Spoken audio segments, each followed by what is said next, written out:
Hi there. Welcome to Fireside Chats with Dr. Dorothy. Thank you for joining me. Tonight's story is a very close to my heart story. It's named Warm Snails and Puppy Dog Tails, and it's about the transfer of love from mother to child without saying a word. When I get cold in the winter, I am reminded of just a small act of kindness that my mother would do for me without really thinking about the meaning or the transfer of meaning that I carry with me to this day. She was cold-natured, and I guess I inherited it from her because I'm very cold-natured. But when it was cold in the winter, and we grew up in a suburb of Houston, and there was a lot of moisture, and so I would get cold to the bone. Mother was the same way.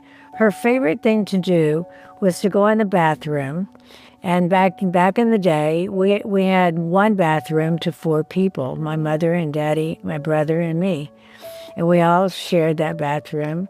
It had a bathtub, no shower, and of course, your potty and where you wash your hands, and then it had this wall heater that was set into the wall, and she loved to heat up that heater on a cold winter day, and she would go in there and back up against the heater, lift her skirt up, and warm her body, and we used to joke about that and make fun of that.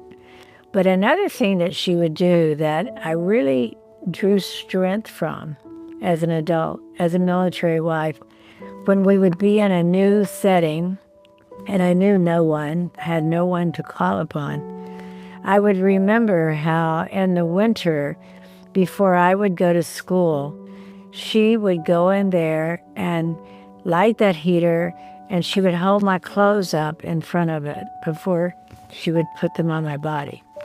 So I would get this warm feeling of love. It was just a transfer without saying anything of warming my clothes and then putting them on my body before I went to school. And it had such a deep meaning for me later in life. The warm fabric on my body just said, "I love you dearly, and I'll always protect you." So when I felt alone, or I felt disconnected, when I felt uncertain, when I felt insignificant because I wasn't really part of the equation of what next and when and where, it was where the soldier is needed, I drew from this deep reservoir of love. It was like I was telling someone this morning, it was like I grew up in a warm, fuzzy cocoon, like warm snails and puppy dog tails. And I didn't realize that everyone doesn't have that gift. They don't get to live that gift. As I've met people around the world, and I've always loved to hear their stories, know where they're from, know what their family was like, I realized that I was blessed with this warm, fuzzy cocoon to grow up in, full of love, full of people who your word was your bond. You were as good as your word. They taught me core values. They taught me to be a person of faith. And I embraced that, and I believed it, and I still live it today. So today I ask you, and I remember I was home for a visit, and we had 2 young sons at the time. And I was visiting with Mother, and we used to sit and have long talks when I'd be home. And I was telling her how I often drew strength from that simple gesture of warming my clothes and putting them on my body in the winter before I went to school, and the meaning that had for me, and that I hoped that I could convey that sort of deep reservoir of love as a mother to our 2 young sons. And I observed her as she heard that. She got teary-eyed, and I could just feel she tucked it away in her heart to draw from when we were far away, and she needed to feel the love without any words being spoken. So what I ask you today is, what is something you can do for someone that conveys that kind of message? It's a soul message. It's unforgettable. It makes an indelible imprint on the heart.